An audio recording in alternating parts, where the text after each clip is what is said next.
नमस्कार, भोजपुरिया helpers YouTube channel में आपका बहुत बहुत स्वागत है। तो आज हम बात करने वाले खेसारी लाल यादव के बारे में।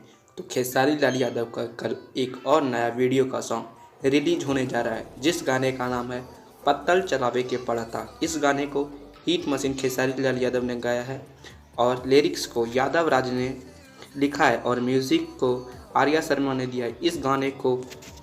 इस गाने को महादेव एंड फिल्म के ऑफिशियल यूट्यूब चैनल पर रिलीज कर दिया जाएगा।